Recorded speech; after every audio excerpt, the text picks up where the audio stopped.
안녕하십니까. 더배움 회원 여러분, 청소년 상담사 2급 필기시험 대비를 위한 학습 시간입니다. 오늘은 네 번째 과목인 이상심리학의 12번째 학습 시간입니다. 교재 위치는 430페이지고요. 제가 먼저 칠판에다가 판서를 좀 해 두었습니다. 오늘 우리 이 시간에 배워야 될 게 성격장애, 퍼스널리티 디스오더라고 하는 DSM-5의 18번째에 탑재가 되어 있는 장애의 문제를 우리가 오늘 학습하려고 합니다. 성격장애는 우리가 앞서서 배웠던 많은 장애 유형 중에서 가장 시험과 관련해서는 중요한 파트이기도 합니다. 출제 양도 많을 뿐만 아니라 상당히 깊이 있는 문제까지 다루는 그런 영역이기 때문에 여러분들이 지금까지의 어떤 개념 중심보다는 성격장애는 좀 더 깊은 학습을 요구합니다. 종도 여러 가지 많이 있지만, 하위 유형도 여러 가지가 있지만, 또 그 유형에 따른 각자 이론들의 입장도 많이 다르기 때문에 그러한 부분들과 비슷한 듯 또 다른 부분들이 있어요. 그래서 그런 차이점에 대해서 여러분들이 분명하게 구분해 내셔야 시험에 임할 때 여러분들이 헷갈리지 않는다, 이런 말씀을 미리 드립니다. 먼저 이런 책에 보시게 되면 성격장애라고 되어 있고, 성격장애 일반적인 궤관에 대해서 설명을 간단하게 합니다. 430페이지 나와 있는 것처럼 성격장애라고 하는 것은 한 개인이 지닌 사파적이 아닌, 그러니까 어떤 일시적으로 단발적으로 발생하는 것이 아니라 지속적으로 일정 기간, 상당한 기간이겠죠. 그런 지속적인 어떤 그러한 시간적인 조건 하에서 행동 장애 때문에 현실에 적응하는 데 있어서 어려움이 있거나, 또는 사회적으로 또는 직업적으로 또는 어떤 조직에 적응에 있어서 중요한 기능의 장애를 초래하는 이상 성격의 양상을 우리는 성격 장애라고 하는 개념으로 크게 설명이 가능합니다. 일반적으로 이러한 성격장애를 진단하기 위해서는 몇 가지 기준이 있는데요. 제 책에는 4가지를 두었습니다. 일반적으로 그 사람의 어떤 행동이나 사고 체계 또는 그 사고에 의해서 일어나는 여러 가지 행동들이 그 사회가 속한, 그가 속한 사회의 어떤 문화적 기대에 상당히 벗어난 그런 행동 양상을 보여줘야 될 뿐만 아니라, 그러한 어떤 부적응적인 행동이 전반적인 생활과 모든 면에서 다 나타나야 된다는 거죠. 어떤 특정한 부분에 대한 상황에서 일어나는 것은 여기서 말하는 성격장애와는 조금 다르게 진단을 해야 된다, 이렇게 설명이 되겠고요. 그 다음에 또 3번에 보게 되면 여러 가지 이러한 고정된 행동 양식이 사회적이든 직업적이든 또는 다른 중요한 영역에서 상당히 어떤 심각한 문제를 일으키고 있다라는 이런 조건을 맞춰야 되고요. 일반적으로 4번에 보게 되면 그러한 행동 양식이 변하지 않고 오랜 기간 동안 지속되면서 발병 시기는 적어도 청소년기나 성인 초기로 그수로 올라갈 수 있어야 된다라고 해서, 일반적으로 이것은 유아기 때라든가 아동기 때라기보다는 청소년, 어느 정도 인지적 조건을 갖추고 있는 그러한 청소년, 또는 자기 행동에 대한 책임을 져야 되는, 또 책임성을 인식하고 있는 성인 시기에 우리는 초점을 맞춰야 된다, 이렇게 볼 수가 있겠습니다. 자, 이러한 성격장애는 크게 나누어서 군집 A, 군집 B, 군집 C 이렇게 해서 크게 카테고리, 이렇게 3개의 그룹핑 되어 있다고 보시면 됩니다. 그리고 먼저 우리가 처음 봐야 될 것은 성격장애 중에서도 군집 A 성격장애, 또 하위 개념으로 3개가 있는데, 편집성 성격장애와 분열성, 그 다음 분열형, 이렇게 성격장애 3가지가 있고요. 그 다음에 군집 B는 반사회성 성격장애, 경계성 성격장애, 연극성, 이렇게 3가지로 나누게 되고요. 하나 더 있네요. 자기애성, 이렇게 4가지로 구분이 되고요. 그 다음에 군집 C 같은 경우에는 회피성, 의존성, 강박성 성격장애, 이렇게 3개로 하위 유형을 찾을 수가 있습니다. 일반적으로 군집 A에 해당되는 것들의 성격장애는 일반적으로 어떤 행동에 관련된 겁니다. 기괴한 행동이라든가 다른 사람이 이해하기가 힘든 어떤 독특한 괴상한 그런 행동 특성을 보여주는 것이 바로 이 성격장애의 특징 중에 하나인데요. 431페이지에 보면 그런 얘기가 나옵니다. 성격장애 A 그룹에 대한 얘기를 설명했고, 여기는 편집성 정신분열성과 정신분열형 이렇게 세 가지가 있다 이렇게 말씀을 드렸죠. 먼저 편집성 성격장애를 보겠습니다. 우리가 말 그대로 편집정입니다. 편집정, 편집성에 관련된 것인데 일반적으로 이러한 편집성 성격장애는 타인의 의도를 적대적인 것으로 해석하는 겁니다. 그러니까 상대방의 마음의 해석을 하는 거죠. 마음의 해석을 하는데 상대방의 언어나 행동에 대해서 좀 적대적이고 부정적으로 스스로 이렇게 해석을 함으로 해서 불신이라든가 의심을 갖게 되는 이러한 것이 주된 특징 중에 하나입니다. 그 내용 중에서 431페이지 미음에 보면 이런 말도 나옵니다. 이러한 편집성 성격 장애는 정신분열형 또는 정신분열성, 자기애성, 회피성, 경계성과 같은 각각의 이 군집 A, B, C에 있는 여러 가지 하위 유형과 겹쳐서 나타나기도 한다. 이렇게 설명을 하고 있습니다.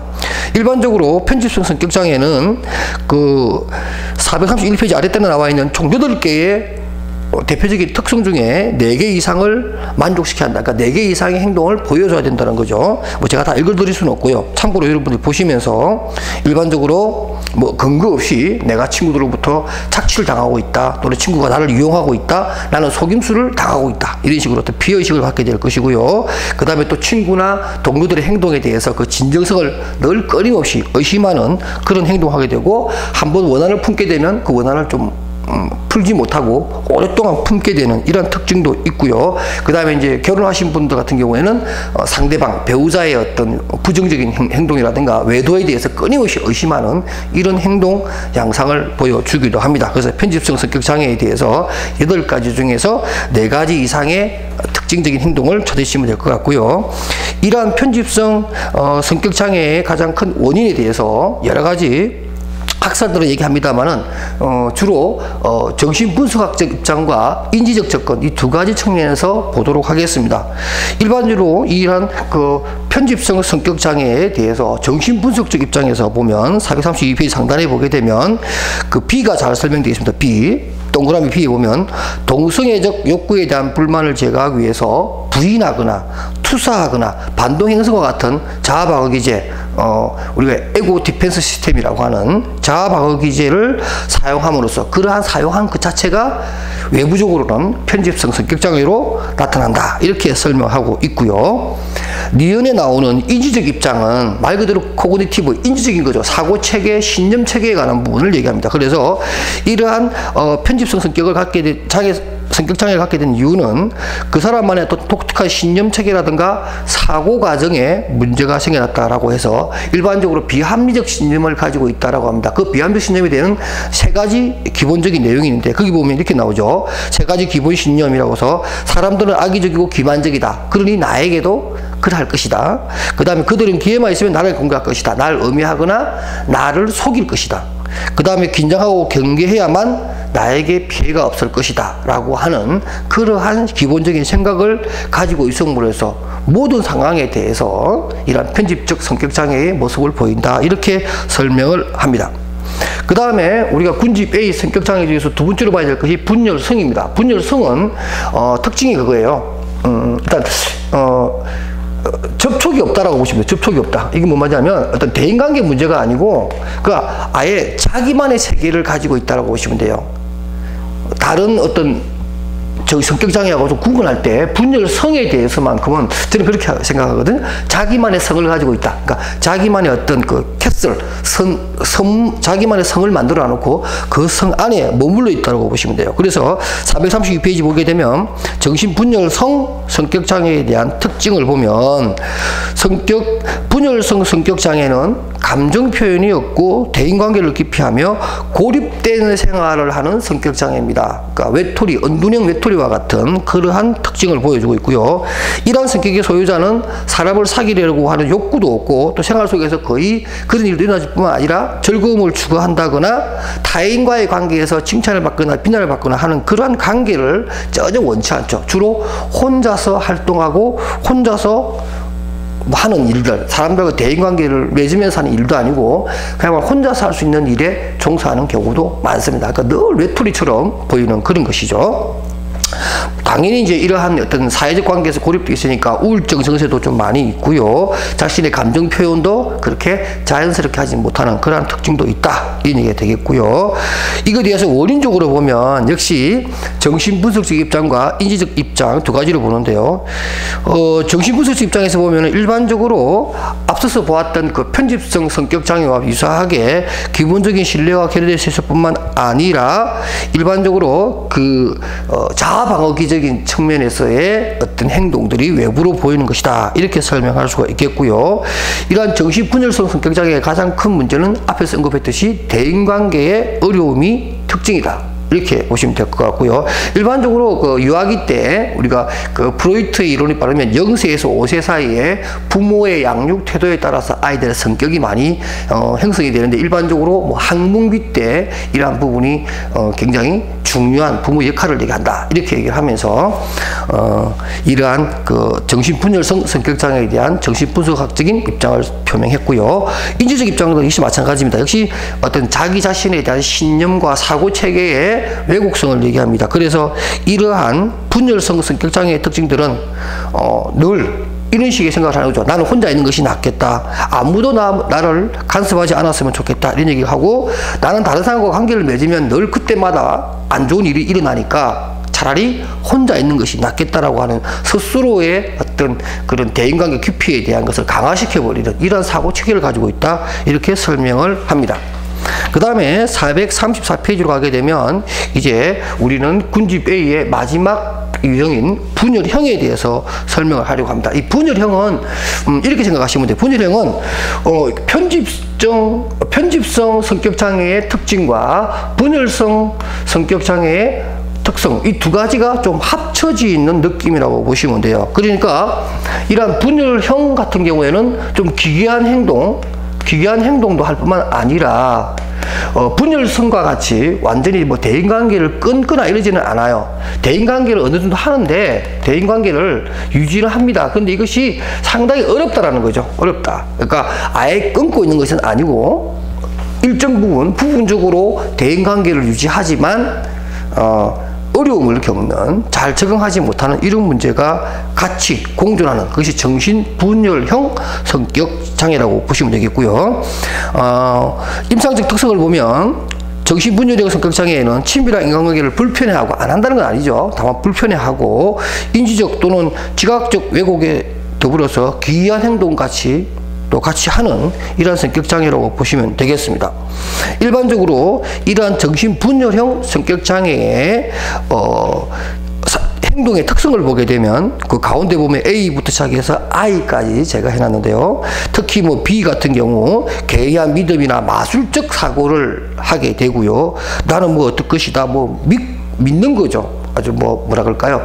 마술적 사고니까 좀 황당한 어떤 그런 인과관계가 확인 안 돼 있는 그러한 것에 대해서 자기만의 어떤 믿음을 갖게 되는 것이 있고요. 그 다음에 또 유별난 지각 경험을 할 뿐만 아니라 개의한 사고와 언어를 사용하게 될 것이고 의심과 편집적 사고를 갖게 됩니다. 특징 중에 하나가 개의하고 엉뚱한 행동을 뿐만 아니라 다른 사람과의 관계에서 매우 불편한 어떤 그런 모습을 보이는 것이 바로 정신분열형 성격장애의 특징입니다. 원인적으로 보면 뭐 유전적인 입장도 있고 인지적 입장에서 볼 수 있는데 특히 이러한 그 유전적 요인에서 보게 되면 직계 가족에 있어서의 유병률이 높다라고 해서 이 정신분열형 성격장애는 유전적 요인도 크게 작동한다라는 것도 꼭 알아두시기 바라고요.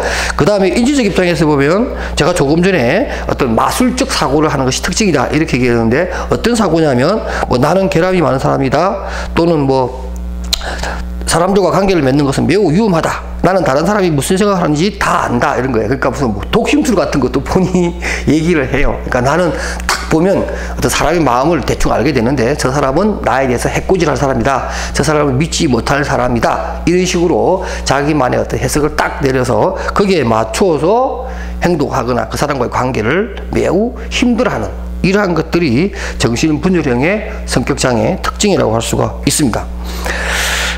그 다음에 두 번째 이제 비군 성격 장애에 대해서 설명을 해드리도록 하겠습니다. 비군 성격 장애는 일반적으로 위에 있는 군집 A 같은 경우에는 타인과의 관계에서 크게 문제를 일으키지는 않습니다. 개인적인 문제로 끝나는데 군집 B의 성격 장애는 일반적으로 타인에게 어떤 피해를 줄 수도 있습니다. 예를 들면 첫 번째 하위 유형인 반사회성 성격 장애입니다. 일반적으로 우리가 안티소시얼이죠. 안티소시얼 퍼스널리티 디스오더이기 때문에 반사회성입니다. 다른 사람과 관계가 있다는 거죠. 관계성인데 그게 어떤 적절한 사회성이 아니라 반사회적인 어떤 행동으로 나타납니다. 그래서 사회적 규범이나 타인의 권리를 무시하는 행동 양상을 주된 특징으로 하고 있고요. 거짓말을 친다든가 사기를 친다든가 어떤 폭력적 행위를 한다든가 이런 것들이 되고요. 그러고 사고 난 다음에 문제는 뭐죠? 죄책감이라든가 어떤 후회나 이런 것을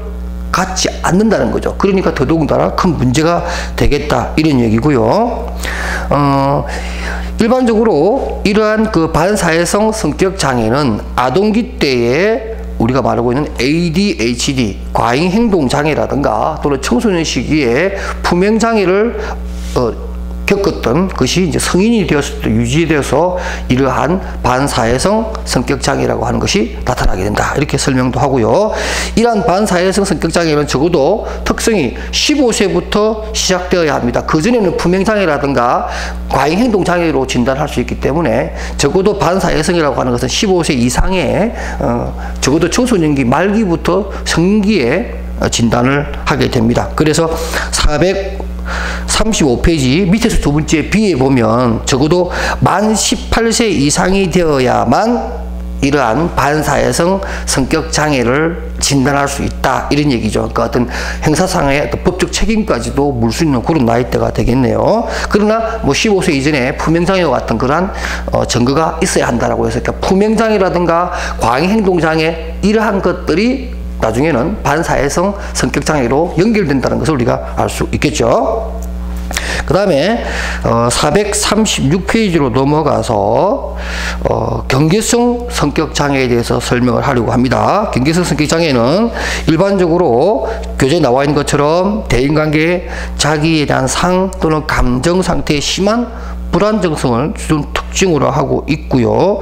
일반적으로 경계한다는 뜻이죠. 그러니까 타인에 대해서 의심을 하고 어떤 타인으로부터 자기가 무시당하거나 버림받거나 뭐 분리불안과 같은 이러한 것을 복합적으로 느끼게 되는 이런 상황이고, 그러한 이유 때문에 정상적인 생활을 하기가 힘든 이런 내용을 우리는 경계성 장애라고 하고요. 그 외 나머지 부분은 정신분석학 입장에서의 또는 인지적 입장에서의 원인을 분석한 내용들이라든가 이런 것들은 다른 내용과 좀 대동소이하기 때문에 넘어가도록 하겠습니다. 그 다음에 이제 히스테리성 성격장애. 히스테리성, DSM-5에서는 연극성 성격장애라고 표현되어 있고, 우리는 일반적으로 히스테리성 성격장애라고 얘기를 많이 합니다. 이러한 어떤 연극성 성격장애는 과도하고 극적인 감정 표현을 잘하죠. 그래서 지나치게 타인의 관심원과 주의를 끌려고 의도적으로 이렇게 조금 작화, 얘기를 꾸민다든가 자기가 좀 다른 사람들도 훨씬 더 우월하다라고 하는 그러한 걸 가지고 있어요. 그래서 또 막 뭐냐면 말 그대로 연극성이니까요. 말 그대로 연극성이니까 뭔가 이렇게 자기가 다른 사람보다 조금 나아지려고 하는 외모에도 신경도 많이 쓸 뿐만 아니라 전반적으로 자기 자신을 좀 우울하게 보이는 과장된 언어를 많이 쓰는 그러한 신체적인 그러한 어떤 성격 장애로서의 특징이 있다. 이렇게 여러분들이 보시면 되겠습니다. 정신분석학적 입장에서 보는 원인의 내용에 보면 재미있는 것이 있는데요. 그거는 일반적으로 오디퍼스라든가 엘렉트라 콤플렉스가 발생하는 남근기, 성기기에 고착된 그러한 내용으로 이 연극성 장애의 발생 원인을 설명한다라는 것도 제 책에 있으니까 꼭 챙겨주시기 바랍니다. 그 다음에 자기애성 성격장애입니다. 말 그대로 자기애성이니까 나르시즘에 해당되는 거겠죠. 자기애성 성격장애는 조금 전에 보았던 히스테리성 성격장애보다는 조금 더 좀 고차원적입니다. 단순하게 히스테리 같은 경우는 남들보다 조금 나은, 남들한테 어떤 뭐라 그럴까요? 무시당하지 않는 자기 수준을 유지하려고 하는 반면에 자기애성 성격장애는 자기를 상당히 높게 생각을 하는 거죠. 자기가 거의 뭐 신적인 존재일 수도 있겠고요. 다른 사람의 모든 어려움을 해결할 수도 있겠고, 아니면은 다른 사람과 같은 차별된, 나는 너희들과 달라, 나는 좀 더 높은 고수준의 사람이야, 뭐 이런 식의 자기 강화를 해서 그렇게 행동하기도 하고, 또 그럼으로 해서 다른 사람의 관계에서 어려움을 겪는 그런 내용입니다. 자, 자기 애성 성격장애에 대한 얘기를 한번 해볼게요. 자신이 대단히 훌륭하고 중요한 사람이고 웅대한 자기상을 지니고 있어서 다른 사람으로부터 늘 칭찬받아야 되며 자기는 완전 무게를 해야 된다, 이런 생각을 하게 되겠고요. 그 다음에 자신을 위해서 타인을 이용할 수도 있고, 타인이 어떤 자기 말을 듣는 것은 당연한 거죠. 왜? 자기 자신이 그 사람들을 함부로 부릴 수 있는 그런 권한과 어떤 권위가 있다라고 생각하는 거죠. 그 다음에 자기 마음대로 하기 때문에 타인의 감정이나 타인의 어떤 입장을 잘 고려하지 않는 그런 것도 있다라는 거예요. 밑에 보면 그 A부터 I까지 몇 가지 판단 기준에 대한 사례를 드러났는데요. 거기서 보면 적어도 5가지 항목 이상 충족시켜야 된다, 이런 내용이 있습니다. 좀 참고로 보시고요. 원인에서도 역시 정신분석학적 입장과 인지적 입장에서 얘기를 하는데, 일반적으로 지금은 또 프로이드가 언급한 정신분석학에서는 이러한 자기애를 대해서 심리적 에너지가 자기에게 행해져 자신의 신체를 성적인 대상으로 취급하는 태도라고 해서, 일반적으로 성적 에너지, 리비도의 방향성이 자기 자신에게 행해짐으로 해서 자기가 아주 중요한 그러한 존재라고 이렇게 잘못 왜곡된 인식을 해서 이렇다, 이렇게 생각하고요. 인지적 입장에서 역시 사고체계죠. 나는 특별한 사람이고, 나는 고귀한 사람이고, 우월하기 때문에 나는 남으로부터 존경받아야 되고, 또 나는 그러한 나의 지위를 유지하기 위해서 다른 사람을 함부로 해도 다른 사람이 나를 비난하거나 그래서는 안 된다, 이렇게 아주 뭐라 그럴까요, 독불장군처럼 독자적인 그 어떤 독단적인 어떤 그런 생각을 한다, 이렇게 볼 수가 있겠습니다. 그다음 마지막으로 시군장애에 대해서 보겠습니다. 시군장애 역시 이 3가지 내용으로 정리가 되는데요. 보게 되면 회피성 성격장애와 그 다음에 441페이지의 의존성 성격장애, 그리고 마지막으로 442페이지의 강박성 성격장애를 3가지를 설명합니다. 회피성 성격장애, 말 그대로 일단은 타인과의 관계에서 너무나 예민한 어떤 그런 신경증적 증세를 보이게 돼요. 그래서 타인으로부터 어떤 평가를 받는 것에 대해서 굉장히 두려워할 뿐만 아니라, 일반적으로 다른 사람과의 관계 맺는 것 자체가 자기 자신의 어떤 삶에 부적절한 어떤 그러한 상황으로 인식을 하는 거죠. 그래서 막 피해버리게 되고, 타인과의 관계에서 이루어지는 일이라든가 이런 것을 하지 못합니다. 그러니까 일반적으로 자기가 혼자서 조용히 하는 이런 일을 할 수밖에 없는 거고요. 회피성 성격장애 말 그대로 회피성입니다. 대인관계에서 회피성을 얘기하는 것이고요. 그 다음에 441페이지에 나오는 의존성 성격장애는 말 그대로 의존성입니다. 어떤 독자성인가 개성이라든가 자기만의 의사결정을 할 수 있는 능력이 없고, 일반적으로 타인으로부터 많은 충고와 어떤 그런 것을 충고를 늘 받게 되고, 문제는 스스로 자기가 어떤 일을 결정 못하는 거죠. 뭐 중요한 일뿐만 아니라 문제는 뭐죠? 아주 일상적인 문제까지도 스스로 결정할 수 없는 그러한 상황일 것이고요. 그리고 자기 인생에 아주 중요한 영역이고 불구하고 자신이 선택을 해야 되는, 책임 있게 해야 되는 것까지도 타인에게 맡겨버리는, 말 그대로 의존해 버리는 이런 것입니다. 스스로 일을 한다거나 스스로 일을 끝맺을 수 있는 그러한 정신적 어떤 뭐랄까요, 의지라 그래야 되나요? 정신력이 없는 상태를 얘기할 수가 있습니다. 그 다음 마지막으로 442페이지에 강박성 성격장애에 대해서 좀 설명을 합니다. 강박성 성격장애는 그 임상적 특성에서 니은에 보면 이런 겁니다.